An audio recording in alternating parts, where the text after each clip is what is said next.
larga mais. Eu não larga mais, não, eu concordo. Deixa eu fazer um comentário interessante aqui para quem está nos assistindo. Nós temos uma medicina chamada pré-genômica, que é antes de 2003. E nós temos uma medicina chamada pós-genômica, que é depois de 2003.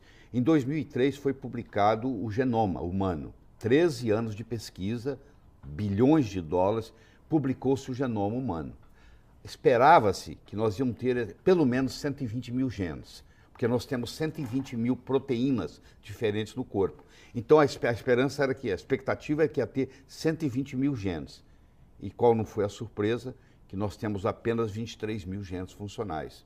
O arroz que você põe no seu prato tem 35 mil genes. Você tem 23 mil. Mas você é muito mais complexo do que o arroz. Como o arroz pode ter 35 mil e você ter apenas 23 mil?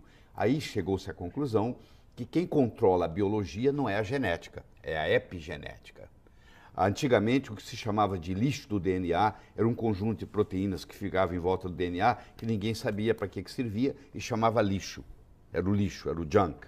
Hoje sabemos que ali estão as proteínas reguladoras, que vão regular a expressão gênica.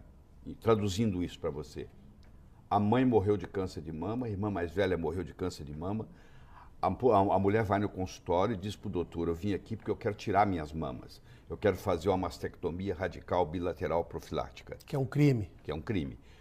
Porque a minha mãe morreu de câncer de mama, minha irmã mais velha morreu, eu mandei meu sangue para os Estados Unidos e eu tenho o gene do câncer de mama.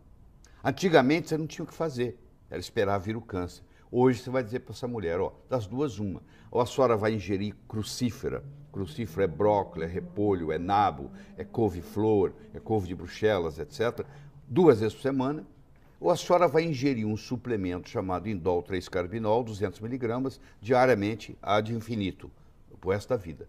E isso não vai permitir a expressão gênica. Olha que bonito. Se você pegar uma colmeia de abelhas, é redundante colmeia de abelhas, mas eu pegar uma colmeia, você vai ver que a abelha rainha, ela vive 6 anos. A abelha operária vive 5 semanas. A abelha rainha vive 62 vezes o que vive uma abelha operária. E elas têm o mesmo genoma. Numa colmeia, todas as abelhas são gêmeas idênticas. Elas têm exatamente o mesmo genoma. O que faz a abelha rainha viver 62 vezes mais? O alimento, a geleia real, é feito para ela. Só ela ingere a geleia real. Olha a importância da nutrição. Quer dizer, porque ela se alimenta da geleia real, ela vive 62 vezes mais do que a abelha operária. Esse conceito é o chamado nutrigenômica, que é o uso do nutriente para mudar a expressão gênica. E isso é uma grande descoberta.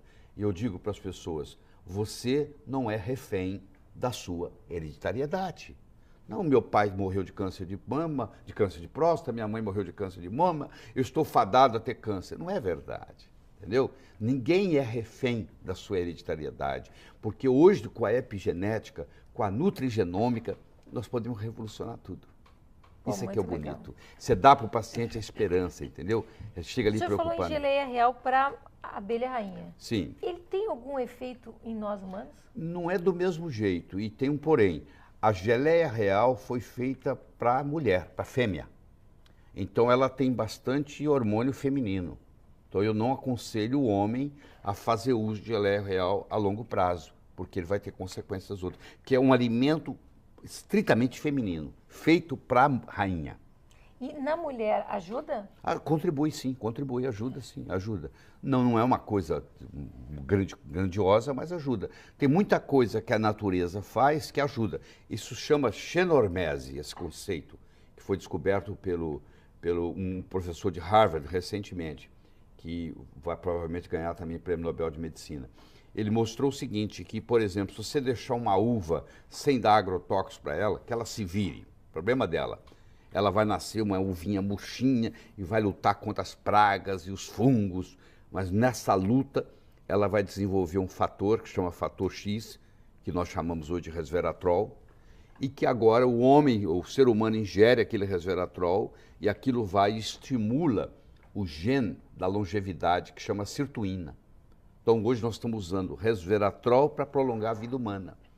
Existem muitos centros nos Estados Unidos, estudos de muitos milhões de dólares, estudando o efeito do resveratrol na longevidade e na prevenção de câncer. Quer dizer, uma coisa que vem da planta, que a planta usa para se proteger, que agora você pode usar.